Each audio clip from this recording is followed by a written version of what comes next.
أستغفر الله الذي لا إله إلا هو الحي القيوم وأتوب إليه ولا حول ولا قوة إلا بالله.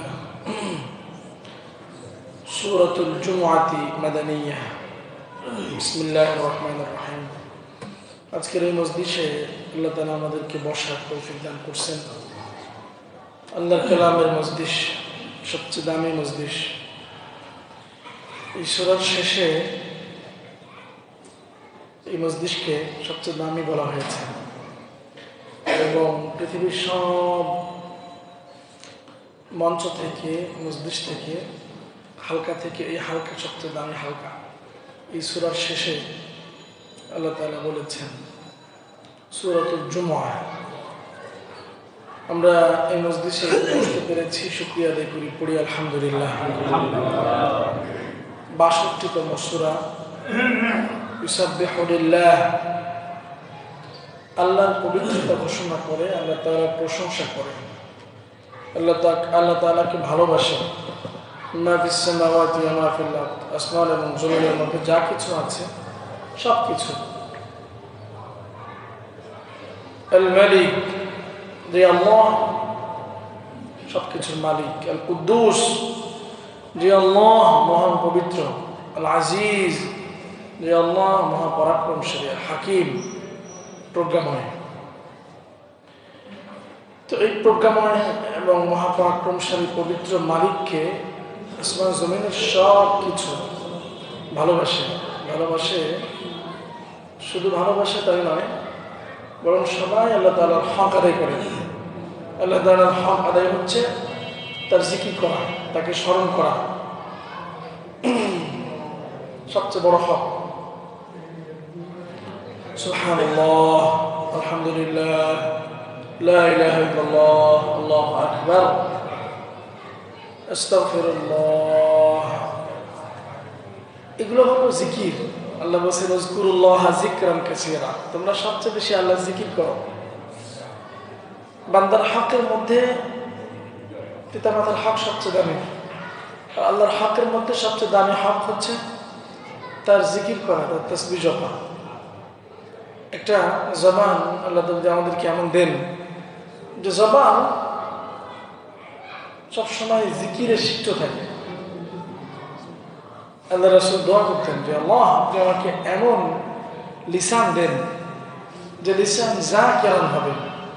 আল্লাহুম্মা ইন্নী আসআলুকা লিসানান যাকিরা। আল্লাহ, আমি আপনার কাছে একটা জিকিরকারী লিসান চাই, জিহ্বা চাই।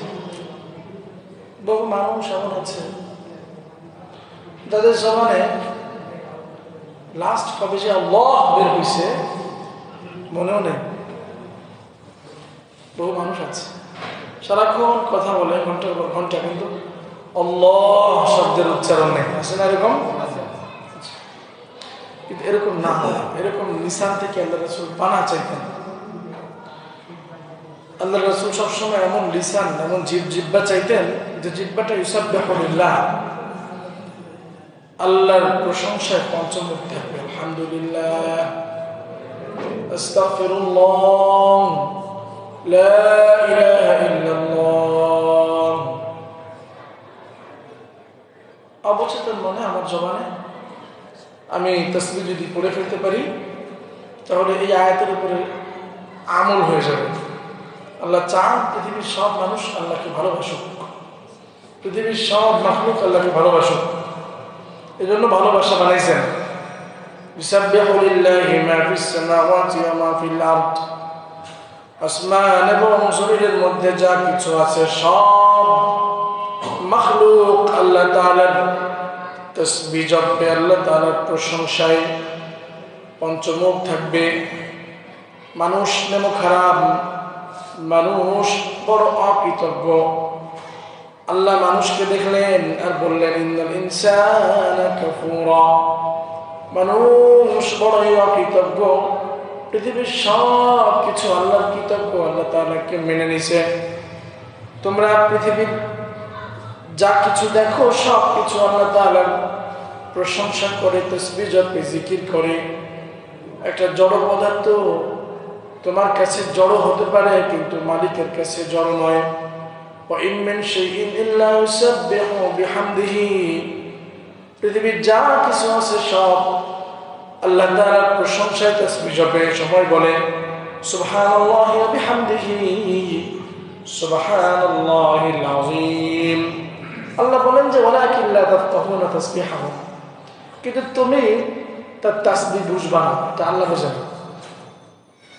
মানুষকে আল্লাহ নিজ হাতে বানাইছেন, নিজের কুদরতি হাত লাগাই দিয়েছেন। আল্লাহ বলছেন খালাকতু বিয়াদিয়া, আমি মানুষকে আমার দুই হাতে বানাইছি, কিন্তু মানুষ বড় নেমুখ হারাম, সে আমার হাতের সম্মান রক্ষা করে নাই। পৃথিবীর কোনো কিছুতে আল্লাহ তাআলার হাত লাগে নাই, শুধু মানুষের গায়ে হাত লাগছে। আদম আলাইহিস সালাম প্রথম মানুষ, আল্লাহ নিজের হাত লাগাই দিয়েছে। আল্লাহ চাচ্ছিলেন যে আমার এই হাতের সম্মান রক্ষা করবে। ভাই একটু জমে বসে, অল্প সময় জিকির হবে, দোয়া হয়ে যাবে, শেষ। আমি মানুষ বানালাম, লাকাদ খালাকনাল ইনসান ফি আহসানি তাকওয়িম, পৃথিবীর সব মাখলুকের মধ্যে আমি সবচেয়ে দারুণ অবয়ব দিয়ে, সবচেয়ে সুন্দরতম চিত্র দিয়ে, সবচেয়ে বড় সৌন্দর্য দিয়ে আমি মানুষের আকৃতি বানাইছি, সবচেয়ে বড় সম্মান দিয়ে মানুষকে বানাইছি।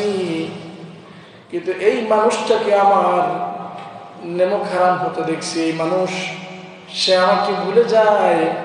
আমি চাচ্ছিলাম যে আমাকে না ভুলুক, আমার হাতের সম্মানটা অন্তত রক্ষা করুক, কিন্তু ভুলে যায়। এই জন্য মানুষ গাফেল হয়ে যায়, জিকির করে না।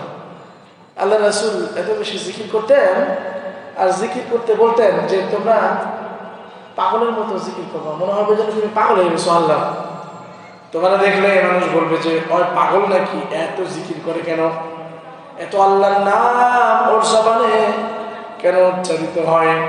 কোরআনে কারীমে অনেকগুলো সূরা আসছে, এই সূরাগুলোকে আল্লাহ রাসূল বলছেন সূরাতুস সাব্বাহ, সূরাতুত তাসবিহ।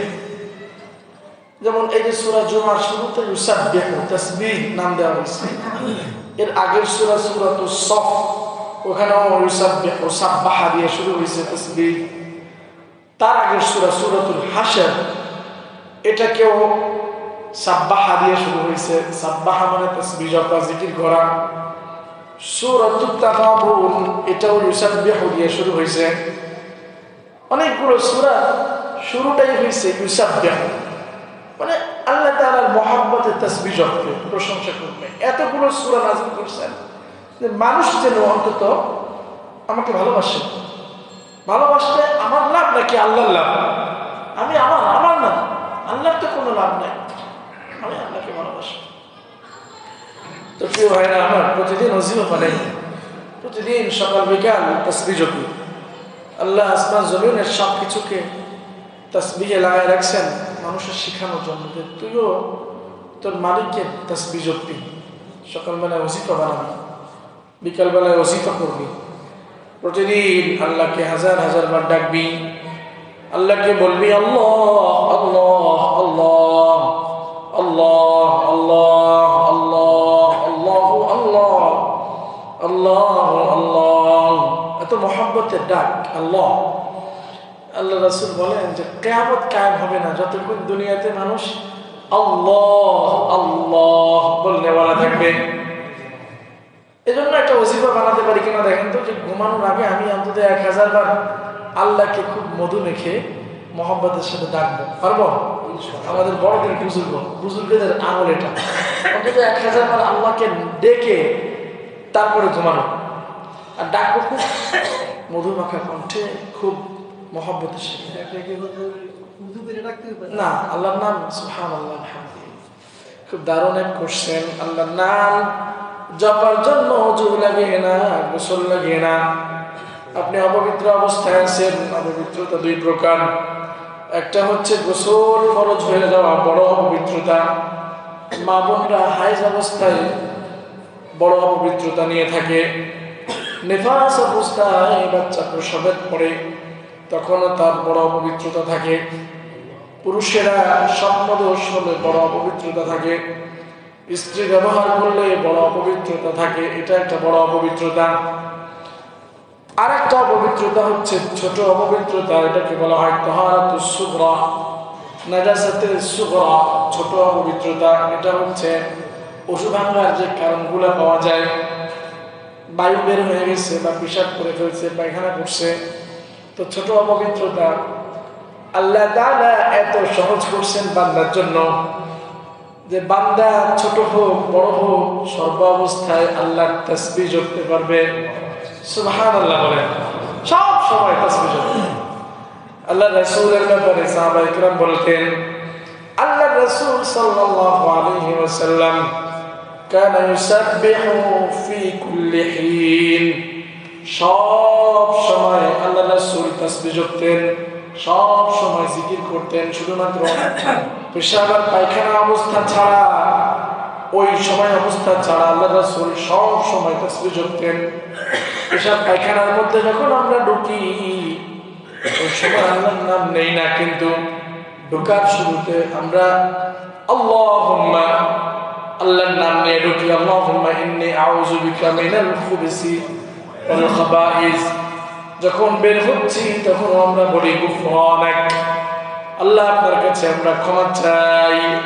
গুফরানাকা আলহামদুলিল্লাহ, আপনার কাছে ক্ষমা চাই, সব প্রশংসা আপনার। আল্লাযী আযহাবা আন্নিল আযা ওয়া আফানি, মালিক আপনি আমার অসুচি আর কষ্টের সব বস্তুগুলো আপনি সহজে খুব সিস্টেমেটিকলি আপনি বের করে দিয়েছেন। আপনার প্রশংসা, আল্লাহর প্রশংসা করা হয় এই দোয়া আর মাফ চাওয়া হয়। কেন মাফ চাওয়া হয়? যে এই টাইমটাতে আমি টয়লেটের মধ্যে ছিলাম, এই টাইমটাতে আমি আল্লাহর নাম নেই, কিন্তু আল্লাহর ফিকিরে ছিলাম, আল্লাহর স্মরণে ছিলাম। ওই সময়ের মধ্যেও আল্লাহর স্মরণ রাখা, শুধুমাত্র জবান আল্লাহর নাম উচ্চারণ করবে না, কিন্তু আল্লাহর স্মরণ করবে, আল্লাহকে মনে রাখবে। ওই সময়ের মধ্যেও চিন্তা করবে যে আমার ভেতরের কষ্টকর বস্তুগুলো আল্লাহ তাআলা কত সহজে বের করে দিচ্ছেন। আমাকে আল্লাহ বানাইছেন দুর্বল করে, কিন্তু এইখানের মধ্যে আল্লাহ তাআলা আমাকে দুর্বলতা প্রমাণ দেখাই দিচ্ছে। দুর্বল, কত দুর্বল। 2 নাম্বার করতে গেলে কেউ যদি চায় যে আমি 1 নাম্বার করুন না, পারবে? এটা সম্ভব না, চাপা রাখতে পারবে না। বান্দারে এখানে শিখায় যে বান্দা তুই দুর্বল। আমাদের মাদ্রাসাগুলোয় ছোট ছোট বাচ্চারা যদি হিসু চাপে কি করে জানেন?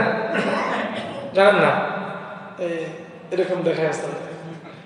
তার মানে এটা কি 1 নাম্বার। আর যদি টয়লেট চাপে তাহলে কি করে? 2 নাম্বার। জানেন না এটা? 2 নাম্বার। তো 2 নাম্বার মানে কি? পায়খানা না, 2 নাম্বার হচ্ছে হুজুর এখানে 2টা করুন, একসাথে 2 কাজ করুন। এইখানে কিন্তু দুনিয়ার যত বড় সুপার পাওয়ার হোক না কেন, ডোনাল্ড ট্রাম্পকেও ওইখানে গিয়ে দুর্বল। ওইখানে গিয়ে সে যদি চায় যে আমি শুধু হাগুম, নতুন না, তাহলেও চেষ্টা করেও 1-2 ফোঁটা তার বের হবেই হবে। বান্দাকে আল্লাহ তাআলা ওইখানে চেনেন, তুই আমার চেনস না, এখানে চেন, কত দুর্বল বানাইছে। তুই তো 2 ছিদ্রই কন্ট্রোল করতে পারছ না। তো ওইখানে গিয়েও আল্লাহকে চেনা যায়, যায় না? যায় না? বলেন। আল্লাহকে চেনা যায়। আমার এক উস্তাদ কাতারে ইমামতি করে, কিছুদিন আগে, এখনো 1 বছর হয় না, বাংলাদেশি টাকায় 1 কোটি টাকা খরচ করে একটা মেশিন লাগাইছে। এই মেশিনটা লাগাইছে টয়লেট তার বের হয় না, টয়লেটের বেগ তৈরি হওয়ার জন্য, টয়লেটের চাপ তৈরি হওয়ার জন্য। টয়লেট ভিতরে জমে যাচ্ছে কিন্তু চাপ তৈরি হচ্ছে না। আল্লাহ তাআলা মেশিন আবিষ্কার করেছে যে মেশিনটা এখানে সেট করে দাও। টয়লেটের বেগ তৈরি করার জন্য, একটা চাপ তৈরি করার জন্য এতগুলো টাকা খরচ করা লাগছে। তার এত এক্সপেন্সিভ চিকিৎসা, এখানে কোটি টাকার মতো লাগছে একটা মেশিন বসাইতে তার। কিন্তু আমার আপনার মেশিন লাগিয়ে না, টয়লেটের মধ্যে আল্লাহ তাআলা আমাকে শিখাইতেছে, বুঝাইতেছে আল্লাহকে স্মরণ কর। ওইখানে মনে কর যে আল্লাহ তোরে কত সুন্দর করে এই ময়লাগুলো বের করে দিচ্ছে।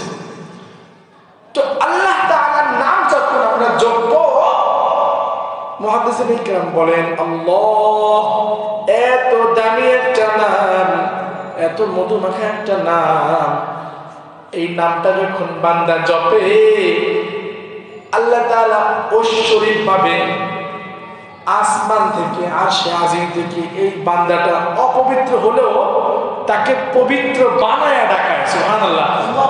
তার মানে কি, আমি যখন আল্লাহু আকবার বলতেছি, হতে পারি আমি শরআন বিধানগতভাবে অপবিত্র নাপাক, কিন্তু আল্লাহ তাআলা আমার নাম আমার জবানে যখন তার নামটা উঠাই দিয়েছেন, এই নামের বরকতে, এই নামের মাধ্যমে আমি এত আলোকিত হই, এত নূরানি হই যে আল্লাহ তাআলা আমার সব অপবিত্রতা, আমার সব নোংরা, আমার সব ময়লাকে দূর করে আল্লাহ আমাকে পবিত্র বানায় ফেলায়। নতুবা এত বড় নাম তো এই জবানে উচ্চারণ করা সহজ ছিল না ভাই। এত বড় নাম আর এত মর্যাদাপূর্ণ নাম কি আমাদের জবানে উঠানো সম্ভব ছিল বলেন?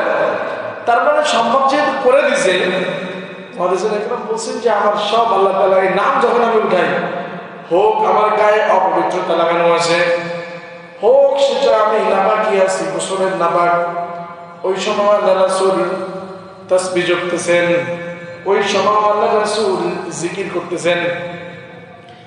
এই জন্য ভাই হামেশা সর্বদা আল্লাহ তাআলাকে স্মরণ করো। আমি হাঁটতেছি চলতেছি তো আল্লাহ তাআলাকে জিকির করবো, স্মরণ করবো, আল্লাহ তাআলাকে মনে করবো। আসমান দেখবো, জমিন দেখবো। আল্লাহর হাবিব বলছে আরশে আজিমে ছায়া দিবে 7 শ্রেণীর মানুষকে, তার মধ্যে এক শ্রেণীর মানুষ হচ্ছে যাকারাল্লাহ খালিয়ান ফাফাদাত আইনা, নির্জনে নিভৃতে একাকী ছিল, আল্লাহ তাআলাকে মনে করতে করতে করতে করতে আল্লাহর মহানত্ব আর আল্লাহর নেয়ামতগুলো বুঝতে বুঝতে একটা সময় ফাফাদাত আইনা, দুটি চোখ তার ঝরে ঝরে পানি বের পড়তেছে। এই যে লোকটা আল্লাহর জিকিরে, আল্লাহর মহব্বতে যখন দুটি চোখ ঝরে পড়ে, পানি ঝরে, তখন আল্লাহ তাআলার পছন্দ হয়ে যায়। এত পছন্দ যে আরশে আজিমের ছায়ায় রোজ হাসরে তাকে আল্লাহ তাআলা হেফাজত করবেন। সুবহানাল্লাহ। তাহলে আসমান জমিনের সবাই জিকির করে, তো আমরাও করবো ইনশাআল্লাহ। ইউসাব্বিহু লিল্লাহি মা ফিস সামাওয়াতি ওয়া মা ফিল আরদ, আসমান এবং জমিনের মধ্যে যা কিছু আছে সব কিছু আল্লাহ তাআলার তাসবিহ জপে। আল মালিকুল কুদ্দুসিল আজিজিল হাকীম, কারণ তিনি মালিক, তিনি কুদ্দুস, তিনি আজিজ, তিনি হাকীম। এজন্য আল্লাহ তাআলার মহানত্ব, পবিত্রতার পবিত্রতা এবং তার প্রকাশিত হওয়ার ব্যাপারটা মানুষ জপতে থাকে। আপনি বলবেন হাকীম, আজিজ, আনতাল মালিক, আনতাল কুদ্দুস, আনতার রহমান, ইয়া আল্লাহ, আনতাল গফুর, আনতাল গফফার, আনতাস সত্তার, আনতাল মালিক, আনতাল কুদ্দুসুস সালামুল মুমিনুল মুহাইমিন। সব কিছু জিকির হবে। এজন্য আল্লাহ বলেন ওয়ালিল্লাহিল আসমাউল হুসনা ফাদউহু বিহা, সুন্দর সুন্দর অনেকগুলো নাম আল্লাহ তাআলার আছে, ওই নামগুলো ধরে ধরে তুমি আল্লাহকে ডাকো, জিকির হয়ে যাবে। এজন্য 99 নামের জিকির, এটা একটা জিকির। প্রতিদিন আমি একবার যদি পড়তে পারি, আমার ঘরে ডানো আছে, তো আমি পড়া শুরু করছি হুয়াল্লাহুল্লাযী لا إله إلا هو الملك القدوس السلام المؤمن المهيمن العزيز الجبار المتكبر العزيز الخالق البارئ المصور الغفار القهار الوهاب الرزاق الفتاح العليم القابض الباسط الخافض الرافع المعز المذل الحكم العدل اللطيف الخبير। আমি যদি এভাবে জপতে জপতে 99টা নাম জপি, তাহলে এটা আল্লাহ তাআলার প্রশংসা করা হবে, আল্লাহ তাআলার জিকির করা হবে। আল্লাহর জিকির এত দারুণ ভাবে হবে, আল্লাহর হাবিব বলছেন 99 নাম কেউ যদি হেফাজত করে, এর উপরে আমল চালায়, হাসরের ময়দানে আল্লাহ তাআলা এই নামগুলোর সম্মান এভাবে রক্ষা করবেন যে জীবনের সব গুনাহ আল্লাহ তাআলা মাফ করে দিয়ে সোজা জান্নাতে তার জন্য মঞ্জুরি দিয়ে দিবেন। পারবো না ইনশাআল্লাহ। পরে লাগে ওয়াল্লাযী বা'আথা ফিল উম্মিয়্যিনা রাসূলান মিনহুম, আল্লাহ হচ্ছেন সেই সত্তা যিনি একজন রাসূল মানুষের মধ্য থেকে চয়ন করে পাঠিয়েছেন, আর পাঠিয়েছেন এমন সব মানুষের মধ্যে যারা আনপড়, নিরক্ষর, যারা ওহীর কোনো বাতাস পায় নাই, যাদের যুগটা ছিল জাহেলি যুগ, সাহিত্যে হয়তো তারা অনেক উঁচু মানের ছিল। এই দুনিয়ার যে শিক্ষা, এই শিক্ষাটা তৎকালীন আরবের ছিল না তা বলা যায় না। কারণ আমরা দেখি আমাদের আরবি সাহিত্যে, আমাদের আরবি সাহিত্য সভ্যতায় তাদের শিক্ষাটা এত উঁচু শিক্ষা ছিল, কিয়ামত পর্যন্ত আরবি সাহিত্যে এত উচ্চ শিক্ষা আর নাজিল হবে না। নাজিল তো না, মানে দুনিয়ার সাহিত্য চর্চা করতে করতে করতে করতে করতে করতে তারা এমন পর্যায়ে চলে গেছিল। আমাদের বাংলাদেশের সাহিত্যের সোনালী যুগ চলছে, সাহিত্য এত পর্যায়ে নিয়ে গেছে যারা পেছনে ছিল, যে ওদের সাহিত্য এখন আমরা চর্চা করি। আমাদের একাডেমিক বইয়ে, আমাদের পাঠ্য বইয়ে সেগুলোকে ঢুকিয়ে ঢুকিয়ে আমাদের বাচ্চাগুলোকে সাহিত্য শিখাই। তার মানে কি যে ওইগুলো দামি সাহিত্য নাকি? এর চেয়ে দামি সাহিত্য আমরা পারি? আমরা তো সবাই সারান্ডার করি, মাস্ট সারান্ডার বিফোর কাজী নজরুল ইসলাম, রবীন্দ্রনাথ ঠাকুর। তাদের সাথে কি আমরা সারান্ডার করি না করি না? অবশ্যই করি, এগুলা করি। আরবি সাহিত্যের মধ্যেও এমন এমন সাহিত্য, কবিদের সাহিত্য, গদ্য পদ্যের সাহিত্য ওই জামানায় এত উঁচু মানের ছিল যে ওই সাহিত্যের জামানাকে সাহিত্যিকরা এমন ভাবে চিত্রিত করছে, কিয়ামত পর্যন্ত এমন সাহিত্য আর আসবে না। তারপরও আল্লাহ তাআলা আসমান থেকে বলতেছে এরা উম্মি, এরা নিরক্ষর। তার মানে অ্যালফাবেট শিক্ষা থাকলেই চলবে না, অক্ষর জ্ঞান থাকলেই সে শিক্ষিত হতে পারে না। ওহির জ্ঞান লাগে। কিসের জ্ঞান লাগে বলেন? ওহির জ্ঞান লাগে। আল্লাহ তাআলা সাহিত্যিকদের সামনে সাহিত্যপূর্ণ এমন এক কোরআন নাজিল করছেন, ওদের সামনে এই কোরআনটা ওরা বলতে বাধ্য হয়েছে যে আমাদের এত উঁচু সাহিত্যের সামনে আল্লাহর কালাম এত উঁচু সাহিত্যপূর্ণ, দুনিয়ার কোনো মানুষ না, মানুষ, দুনিয়ার মানুষ এই কালাম, এই কথা বানাইতে পারে না। ওরা বাইতুল্লাহর সামনে লিখে লিখে রেখে আসছে যে এই সূরাগুলো আমরা দেখলাম, এগুলো লাইসা হাদা মিন কালামিল বাশার, এগুলো কোনো মানুষের কথা না, এগুলো হচ্ছে সরাসরি আল্লাহর কথা, আমাদের অবশ্যই মানতে হবে। আমি আপনাদেরকে বলতে চাচ্ছি যে আমরা শুধুমাত্র শুদ্ধ শুদ্ধ ভাষা আর লেখা আর বক্তৃতাকে সাহিত্য আর এগুলাকে শিক্ষা মনে করি। ভালো ভালো অঙ্ক কষতে পারলে আর ভালো ভালো ডিজাইনার, ইঞ্জিনিয়ারিং করতে পারলে, মেডিকেল সায়েন্সে অনেক উৎকর্ষ সাধন করতে পারলেই মনে হয় যেন সে এডুকেটেড, অনেক বড় একজন শিক্ষিত। কিন্তু আল্লাহ তাআলা আসমান থেকে বলতেছেন যে না, ওই জামানার সবচেয়ে বড় বড় শিক্ষিত যারা সাহিত্যিক ছিল, জামানার সাহিত্যিকদেরকে আল্লাহ বলছেন হুয়াল্লাযী বা'সা ফিল উম্মিয়িন। আল্লাহ তাআলা নাযিল করছেন উম্মীদের মধ্যে। উম্মি মানে কি জানেন? নিরক্ষর, সব নিরক্ষর বলেছে, সব নিরক্ষর। জাহিলি জামানা চলতেছিল মারামারির মাধ্যমে, অবিচারের মাধ্যমে, কিন্তু শিক্ষা দীক্ষায় জাহিলি বলা যায় না। তাদের শিক্ষা দীক্ষা আমরা এখনো চর্চা করি। আমাদের আরবি সাহিত্যে তাদের সাহিত্য না হলে চলে না।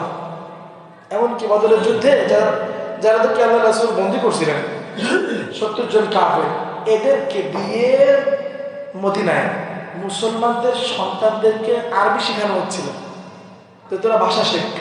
বন্দী, কিন্তু বন্দির কাছে মুসলমানদের সাহাবীদের সন্তানগুলো গৃহশিক্ষক হিসাবে বন্দীগুলোকে কাজে লাগানো হচ্ছিল শেখ। তারপরও এরা উম্মি, এরা আনপড়, কারণ ওই জ্ঞান নাই, কোরআন এবং সুন্নাহর আলো তাদের মধ্যে নাই। আসল জ্ঞান, আসল ইলম, যে ইলম আল্লাহ তাআলা বাড়াতে বলছেন, রব্বি জিদনি ইলমা বইলা, কি বলছে? রব্বি জিদনি ইলমা, আপনি আমার ইলম বাড়াই দেন। সেটা কোন ইলম? কোরআন এবং সুন্নাহর ইলম, আসমানি ইলম। নতুবা আসমানি ইলম না হলে আল্লাহ তাআলা উম্মি বলছেন এখানে, আনপড়, নিরক্ষর।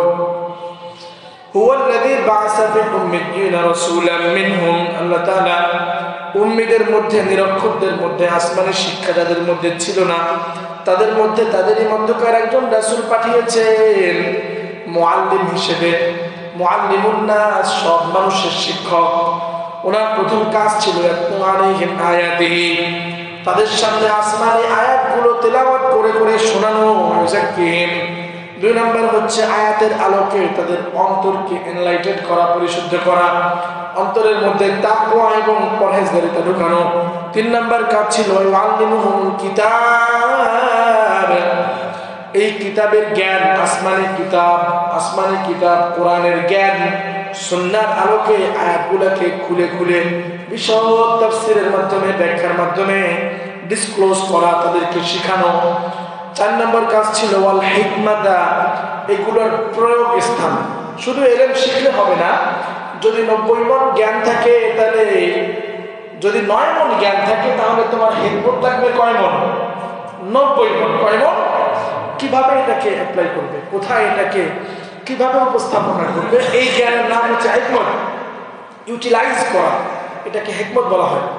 শুধু জ্ঞান থাকলেই চলবে না, এই জ্ঞানটাকে একটা অ্যাপ্রোপ্রিয়েট মাত্রায় নিয়ে, উপযুক্ত একটা ক্ষেত্রে নিয়ে প্রেজেন্ট করা, এটাও শিখেছিলেন। 4 দায়িত্ব আল্লাহ রাসূলের ছিলেন। একজন নায়েবে নবীরও এই দায়িত্ব। শুধু মসজিদে নামাজ পড়ালে চলবে না, নামাজ পড়লে চলবে না। একজন মুসলমান হিসেবে, নবীর উম্মত হিসেবে 4টা জিম্মাদারি নিয়ে চলতে হবে। 1 নম্বর হচ্ছে কোরআনের তেলাওয়াত শিখতে হবে, শেখাতে হবে।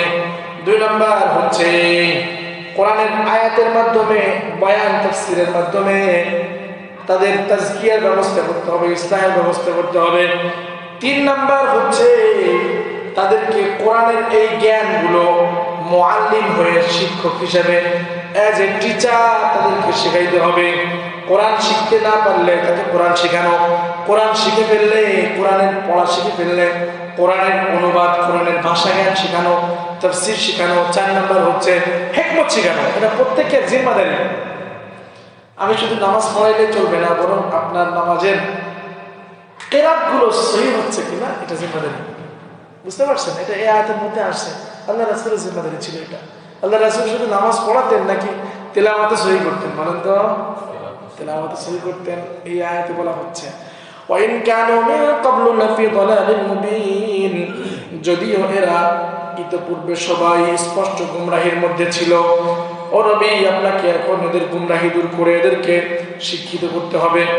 আখারিনা মিনহুম লাম্মা ইয়ালহাকু বিহিম, নবী গো, এই দায়িত্ব শুধু আপনার উম্মত যারা এখন আছে তারা নয়, বরং মিনহুম লাম্মা ইয়ালহাকু বিহিম, যারা এখনো সাহাবী হওয়ার মর্যাদা রাখে নাই, পরবর্তীতে আসবে তাবেঈন, তাবেঈন, আইম্মায়ে মুজতাহিদিন, কিয়ামত পর্যন্ত আনেওয়ালা সব উম্মতের মধ্যেও এই কাজ করে যেতে হবে, আপনাকে রেখে যেতে হবে। এই কাজ আল্লাহ রাসূল রেখে গেছেন, তাদেরকে বলা হয়েছে ওয়াখারিনা মিনহুম। ঠিক একই নাহাজ, একই স্টাইলে এই কাজ চলবে। এই কাজ, 4 কাজের কোনো একটা যদি বত্তর ঘটে, কম পড়ে যায়, তাহলে ইসলাম কমে যাবে, ইসলামের মহানত্ব কমে যাবে। যালিকা ফাদলুল্লাহি ইউতিহি মান ইয়াশা, মনে রাখবা, আসমানি যে জ্ঞান আল্লাহ তাআলা নাজিল করছেন, এটা আল্লাহর ফজল, এটা আল্লাহর অনুগ্রহ। যাকে ইচ্ছা তাকেই দেন।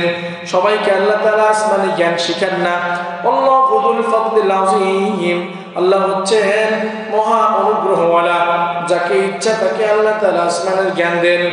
মাতালুল লাযীনা হুম্মিলুত তাওরাতা সুম্মা লাম ইয়াহমিলুহা, ইতপূর্বে যাদেরকে আমি তাওরাত দিয়েছিলাম, অতঃপর এই তাওরাতকে তারা বুঝে নাই, তাওরাতকে তারা কাঁধে নেয় নাই, তাওরাতকে তারা আমলে নেয় নাই। কামাসালিল হিমার, এদের দৃষ্টান্ত হচ্ছে গাধার মতো। ইয়াহমিলু আসফারা, যেই গাধাটা দূর দূরান্তের সফর করে, সফর মাড়ায়, কাঁধের উপরে, তার পিঠের উপরে অনেক বোঝা নিয়ে, চিনির বোঝা গাধার পিঠের মধ্যে আছে, কিন্তু সে না খেয়ে শুকায় যাচ্ছে, জানেই না যে তার পিঠের উপরে কি আছে। গাধার পিঠে ঘাস আছে, কিন্তু গাধা জানে না যে আমি একটু ঝাঁকি দিলে ঘাস পড়ে যাবে, খেলেই আমার পেটটা ভরে যাবে, জানে না। আল্লাহ বলছেন যে তাওরাত যাদেরকে দিয়েছিলাম ইতিপূর্বে, ওরা ভালো জিনিস পাইছিল, কিন্তু ওরা বুঝে নাই, ওরা এর ইউটিলাইজ করতে জানে নাই। তোমরা তাদের মতো হয়েও না। বিসা মাসালুল কওমিল্লাযীনা কাযযাবু বিআয়াতিল্লাহ, তোমাদের সামনে আমি একটা কওমের দৃষ্টান্ত, একটা গোত্রের ইহুদিদের দৃষ্টান্ত পেশ করলাম। এরা আল্লাহর আয়াতগুলোকে অস্বীকার করছিল, ডিনাই করছিল। আয়াতগুলো পেয়েও তারা এগুলোর কদর করে নাই। তো এদের দৃষ্টান্ত তোমাদের সামনে আল্লাহ এই জন্য যে তোমরা তাদের মতো হয়েও না, তোমরা মূল্যায়ন করো, আল্লাহর আয়াতগুলো শেখো, আল্লাহ রাসূলের রেখে যাওয়া সুন্নাহগুলো তোমরা শেখো। আল্লাহু লা ইয়াহদিল কওমাজ জালিমিন, যদি না শেখো জালিম হবা, নিজের উপরে অবিচার হবে। তুমি সারা দুনিয়ার সব শিখলা, কোরআন শিখলা না, হাদিস শিখলা না, তাহলে তুমি কিছুই শিখলা না। দুনিয়ার সব তুমি কামাইছো, কিন্তু আল্লাহকে তুমি কামাও নাই। দুনিয়ার কোনো কিছু তুমি কামাইতে পারো না, তুমি মাহরুম হয়ে যাবা, তুমি জালেম, তোমার জীবন নষ্ট করছো। মনে রাখবা, আল্লাহু লা ইয়াহদিল কওমাজ জালিমিন, আল্লাহ এমন জালিমদেরকে আল্লাহ তাআলা হিদায়াত দেন না। قل يا أيها الذين هادوا إن زعمتم أنكم أولياء لله من دون الناس, নবী গো আপনি আপনার পার্শ্ববর্তী ইহুদি যারা আছে এদেরকে বলেন, হে ইহুদিরা, তোরা যদি ভাবি যে আমরা হচ্ছে আল্লাহর ওলি, অন্য কোনো মানুষ নয়, তোদের যদি এরকম চিন্তা হয়ে থাকে যে আমরা হচ্ছে আল্লাহর পছন্দের, কারণ আমাদের মধ্যে বহু নবী পাঠাইছে, আমরা নবী বলা, আমাদের জিন্দেগির মধ্যে অনেক নবী আমরা পাইছি, আসমানে কিতাব পাইছি, সুতরাং ওরা এসে আল্লাহ নবীকে বলতেছিল যে আপনার এই নতুন ধর্ম আমরা নেব না, আমাদের পেছন প্রিভিয়াস যে ধর্ম আছে এটার উপরে আমরা থাকবো, আর এর মাধ্যমে আমরা আল্লাহর ওলি হয়ে গেছি, আমরা সবচেয়ে ভালো এই দুনিয়ার মধ্যে। এই সাফাই নিজেরা নিজেদের গাচ্ছিল, কারা? ইহুদিরা। আল্লাহ বলতেছেন নবীরা, নবী গো আপনি এদেরকে বলেন, ফাতামান্নাবুল মাউত ইন কুনতুম সাদিকিন, তোরা যদি তোদের দাবিতে সত্যবাদী হয়ে থাকিস তাহলে এখন মরতে চা, বল যে আল্লাহ আপনি আমাদেরকে মেরে ফেলেন, মরার পরে তোদেরকে আমি দেখাই যে তোরা কি আসলে আল্লাহর পছন্দের নাকি আল্লাহর অপছন্দের। এখন তো আমি দেখাবো না, দুনিয়ায় তো আমি ডিসক্লোজ হতে দিব না, দুনিয়া তোদের উপরে এখন আমি শাস্তি নামাবো না, আমি দেখাবো কখন? মরার পরে দেখাবো। তোরা মরতে চা, একটু মরতে বল যে মরে আমাদেরকে মারেন হে আল্লাহ। আল্লাহ বলতেছেন যে ওয়ালা ইয়াতামান্নাহু আবাদান বিমা কদ্দামাত আইদিহিম, এই দুষ্কৃতিকারীরা কোনোদিন মৃত্যু তামান্না করতে পারবে না, তারা সাহস পাবে না যে আমরা মরে যাব, আমরা ছেড়ে যাব, আমাদেরকে মেরে ফেলা, এই কথা বলবে না, কারণ বিমা কদ্দামাত আইদিহিম, তাদের অনেক দুষ্কর্ম ছিল, তারা পেছনে অনেক নবীকে হত্যা করছে, অনেক নবীকে জবাই করছে, অনেক নবীকে তারা নাফরমানি করছে, মানে নাই, অনেক তেড়ামি করছে, অনেক অহংকারী করছে, এগুলোর হিস্ট্রি তাদের জানা আছে, এগুলো তারা জানে যে আমাদের বদ আমলের ঝুলি কত বিশাল, এখন যদি আমরা মরে যাই সোজা জাহান্নাম, এটা জানে তারা। আল্লাহ বলছেন যে এইগুলো যায় না, ওরা মরতে চাবে না। আল্লাহু লা ইয়াহদিল কওমাজ জালিমিন, আল্লাহ তাআলা এমন জালিমদেরকে যারা এরকম জুলুম করে, জেনে শুনে আল্লাহকে মানে না, নতুন ধর্মের মূল্যায়ন করে না, ইসলামকে যারা মানে না, এরকম মানুষ তারা জালেম, এদেরকে আল্লাহ তাআলা ধরে ধরে কুদরতি হাতে এদেরকে আল্লাহ তাআলা হেদায়েত দেন না। কুল ইন্নাল মাউতাল্লাযী তাফিররুনা মিনহু, আয় নবী আপনি বলে দেন আপনার উম্মতকে, তোমরা যে মৃত্যু থেকে পালিয়ে বেড়াচ্ছ, ফাইন্নাহু মুলাকিকুম, এই মৃত্যু তোমাদের সামনে আসবেই আসবে। সুম্মা তুরাদ্দুনা ইলা আলিমিল গায়বি ওয়াশ শাহাদা, শুধু মরে যাবা তা নয়, মরার পরে তোমাদেরকে আলিমুল গায়ব ওয়াশ শাহাদা, মালিকের কাছে তোমাদের যেতে হবে, ফিরিয়ে নেওয়া হবে, যিনি সব কিছু দেখেন, সব কিছু জানেন, অদৃশ্যের যে খবর তোমার নাই ওই খবরও আল্লাহর আছে, ওই আল্লাহর কাছে তোমাকে ফিরিয়ে নেওয়া হবে। ফায়ুনাব্বিউকুম বিমা কুনতুম তা'মালুন, ওই আল্লাহ তোমাদের সব কৃতকর্ম সম্পর্কে জানায় দিবে।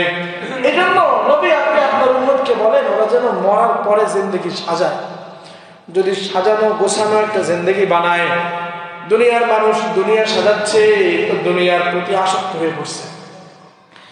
দুনিয়ার মানুষ যদি আখিরাত সাজানো শুরু করে, দেখবেন মানুষের আসক্তি আর আগ্রহ বেশি জন্মায় যখন কোনো সাজানো গোছানো জিনিস থাকে, তাই না রে? আপনি দাওয়াত করছেন, আপনার বাসায় তখন যেতে মন চায় যখন আপনার দাওয়াতটা খুব আগ্রহের সাথে হয়, মহব্বতের সাথে হয়। আপনি যখন মেহমানের জন্য ভালো ভালো খাবারের আয়োজন করেন, তখন দেখবেন মেহমান আপনার দাওয়াতের জন্য সে রেডি থাকে, ক্যালেন্ডার করে রাখে যে আমি অমুক দিন এই দাওয়াতটা আমি ছাড়বো না, যাবোই যাব। আপনি মরার পরে জিন্দেগির জন্য যদি মেহমানদের রেডি করে থাকেন, মরার পরে জিন্দেগি যদি সাজান অগোছালো না হয়, দেখবেন মৃত্যু থেকে আমার এত বেশি পালানোর প্রবণতা তৈরি হবে না। যে পরিমাণ পালাই আমরা মরার কথা শুনলেই, হুজুর আজকে পোলাটা খালি মরার কথা কইতেছে, কেন একটু ঝাড়িয়ে দেন দি, ও যেন আর না কয়। তার মানে মৃত্যুর কথা শুনলেই শুধু পোলায় না, বাপ মা শুদ্ধা ডরায় আছে না, এরকম পুরা ঘর মারা লেগে যায় যে আজকে মরার কথা করো কেন। এই অবশ্যই স্বপ্ন একটা দেখছে, মরা স্বপ্ন, আর অমনি পাগল হয়ে গেছে, হুজুর ব্যাখ্যা দিয়ে দিন তো হুজুর, অনেক পেশানি লাগতেছে, মরা মরা স্বপ্ন দেখছে। এরকম হয় না, হয় না বলেন? তার মানে কি আমাদের মরার পরে জিন্দেগি কি করে না, গুছালো না। আল্লাহ রাসূলকে বলতে বলছেন যে আপনি গুছাইতে বলেন, কারণ এই মৃত্যু তো ধরবে, এই মৃত্যু তো তাকে পাবেই। এই জন্য মৃত্যু যখন সামনে চলে আসছে, আল্লাহ রাসূল কি দাপাদাপি করছেন, চিল্লাচিল্লি করছেন না, বরং আল্লাহ রাসূল বলছেন, ইয়া আল্লাহ আপনি আমারে আপনার কাছে উঠাই নেন, এই দুনিয়ার সব কিছুর চাইতে এখন আপনি আমার কাছে বেশি প্রিয়। আল্লাহুম্মা বির রাফিকিল আলা, আমি আপনার বন্ধু, আপনি আমার বন্ধু, আমি আপনাকে পাই পেতে চাই। একজন মুমিনের আল্লাহর সঙ্গে, তার রবের সঙ্গে ঘনিষ্ঠ হওয়া এবং দিদার নসিব হওয়ার মাধ্যম দুনিয়ায় বেঁচে থাকা নাকি মরে যাওয়া, বন্ধু এই মরতে হবে। মৃত্যু নামক সিঁড়ি দিয়ে আমি আমার রবের কাছে যেতে পারবো। সুম্মা তুরাদ্দুনা ইলা আলিমিল গায়ব, শুধু মৃত্যু না, বরং এই মরার সিঁড়ি দিয়ে আমাকে রব্বে কারীমের কাছে নিয়ে যাওয়া হবে। এই জন্য মরার পরে জিন্দেগি সাজাইতে বলা হচ্ছে। সাজাবো তো ইনশাআল্লাহ। আল্লাহ তাআলা বক্তা এবং শ্রোতা সবাইকে সাজানোর তৌফিক দান করেন। আমরা প্রত্যেকেই মরার পরে জিন্দেগির ভয় পাই, কিন্তু আল্লাহ রাসূল বলছেন যে তোমার দুনিয়ার বিমুখতা তৈরি করো, দেখবা মরার পরে জিন্দেগির প্রতি একটা নিমগ্নতা আসবে। দুনিয়ার বিমুখতা কিভাবে তৈরি হবে? প্রতিদিন তুমি মৃত্যুর কথা বারবার স্মরণ করবা। আল্লাহ রাসূল বলছেন আকসিরু যিকরাহা মিন লাজ্জাতিল মাউত, তুমি দুনিয়ার স্বাদ বিনাশী একটা জিনিস আছে, ওটাকে তুমি স্মরণ করো, ওটাকে তুমি চিন্তা করো, ওটা ভাবো। সাহাবায়ে কেরাম বললেন দুনিয়ার স্বাদ নষ্ট করে দেয় কিসে? বলে যে আল মাউত, মৃত্যুর চিন্তা, মরার চিন্তা। মরার চিন্তা যখন সাহাবীদের ধরছে, তো বিছানা, পুরের বিছানা ছেড়ে ছেড়ে, স্ত্রীকে ছেড়ে ছেড়ে, ওই যে পাগল হইয়া অনেক সাহাবী এমন হইছে, জঙ্গলে গিয়ে দাপাইছে আর কাঁদছে আর বলছে, ইয়া আল্লাহ আপনি আমারে কেন মানুষ বানাইলেন? আপনি জঙ্গলের একটা গাছ যদি আমারে বানাই দেন, আমার এত জিম্মাদারি আমার লাগতো না, আমার এত চিন্তা হতো না, এত প্রেশানি করতে হতো না। আমার একদিন মানুষ গাছ কেটে ফেলতো, বর্ষ হয়ে যেতাম, নষ্ট হয়ে যেতাম, শেষ হয়ে যেতাম। মানুষ বানাইছেন, আমার তো মরতে হবে। মরার পরে জিন্দেগির শান্তি আমাকে তৈরি করতে হবে, এই মরার আগে। তো ওনারা স্ত্রীর কথা পর্যন্ত ভুলে গেছে, ফুলের বিছানার কথা ভুলে গেছে, স্ত্রীর সঙ্গে আরামের ঘুম হারাম হয়ে গেছে তাদের। তাহাজ্জুদে দাঁড়ায় গেছে, তাহাজ্জুদের নামাজে লম্বা সময় ধরে সাহাবায়ে কেরাম রাত কাটাচ্ছেন। কেন? ওই যে মরার কথা মনে করছে। এই জন্য মরার কথা মনে করলে পোলাপান্ডে কি আমরা গলায় তামিজ দিব নাকি? না, বলবো যে না আরো মরার কথা স্মরণ করো, বাবা কোনো সমস্যা নেই। মরার কথা বেশি বেশি স্মরণ করে না, ঘরের মধ্যে প্রতিদিন অন্তত 100 বার মরার কথা ধরে হবে, মরে যাবে, শেষ, সব শেষ, এ কথা মনে করতে হবে। আল্লাহ রাসূলের হাদিসের উপরে আমল হবে। বুজুর্গানে দিন ঘুমানোর আগে মুরাকাবা করতেন, মুরাকাবা মেডিটেশন করতেন। কিসের মেডিটেশন? জানাজা হবে আমার, মরে গেছি, হাত পার চলে না, মানুষ চলে আসছে আমাকে কাঁধে নিয়ে, গোসল দেওয়াচ্ছে, গোসল দেওয়া শেষ, কাফন ওড়াই ফেলছে, শত শত মানুষ আমার জানাজার খাটিয়া উঁচা করা মুসল্লিদের সামনে জানাজার জন্য নিয়ে যাচ্ছে। জানাজা হয়ে গেছে, কবরের মধ্যে আমাকে রাখা হবে। মানুষ আমার পেছনে পেছনে ছুটতেছে, আমি দেখতেছি সবাইকে, চিৎকার করার কোনো সুযোগ নাই। আমার সব কিছু ইনভ্যালিড, আল্লাহ তাআলা কেড়ে দিয়েছেন, রূহ আর প্রাণ শক্তি বের হয়ে গেছে। একটু পরে আমাকে কবরের মধ্যে 2-3 জন মানুষ নামলো, আমার ছেলে নামলো, আমার ভাতিজা নামলো, আমার ভাই নামলো, প্রতিবেশী নামলো, আমাকে কবরের মধ্যে লটকায়া শোয়া দিয়ে আমাকে মাটি চাপা দিয়ে চলে আসবে। একটা মানুষ কবরের মধ্যে, যে মানুষটা সর্বশেষ উঠবে, এখন উঠে যাবে, আমি দেখতেছি, কিন্তু তার পাটা ধরে আমি টেনে রাখতে পারতেছি না। আমার যদি ক্ষমতা থাকতো আমি ওর পাটা জড়ায় ধরে বলতাম যে আমাকে একাকি এখানে এভাবে ফেলে রেখে যাস না, দয়া কর, মেহেরবানি কর, একটু পরে ফেরেশতারা আসবে, আমাকে এখান থেকে উঠায় নিয়ে যা, আমাকে এভাবে একাকি রেখে যাস না। তোরা তো মাটি চাপা দিয়ে চলে যাবে, কিন্তু আমার কি হবে অন্ধকারে এই কবরে, এই গহীন অন্ধকার, ঘুটঘুটে অন্ধকারের মধ্যে আমার কি হবে? এই চিন্তা যদি আপনি প্রতিদিন রাতের বেলায় মুরাকাবা করেন, তাহলে বুজুর্গদের মুরাকাবা হবে। এটা একটা আমল, কবরের আমল, কবরের মুরাকাবা করা। আল্লাহ রাসূল বলছেন, মুতু ক্বাবলা আন তামুতু, মরার আগে মরে যাও, মরার আগে মরে যাও, মরার আগে মরো। এখনো তুমি মরো নাই, কিন্তু মরবা। কেমনে মরবা? ওই যে মুরাকাবার মরা, মুরাকাবার মরা, অন্তরের মধ্যে মরার চিন্তা তৈরি করে মরা। হাসিবু ক্বাবলা আন তুহাসিবু, হাসিবু ক্বাবলা আন তুহাসাবু, হিসাব শুরু হওয়ার আগে তুমি তোমার হিসাব লাগাও। হযরত ওমর ফারুক রাদিয়াল্লাহু তাআলা প্রতিদিন হিসাব লাগাতেন। ওমর ফারুক মরে গেছে, লাশ দহন হচ্ছে, যারা গোসল করাচ্ছেন ওনারা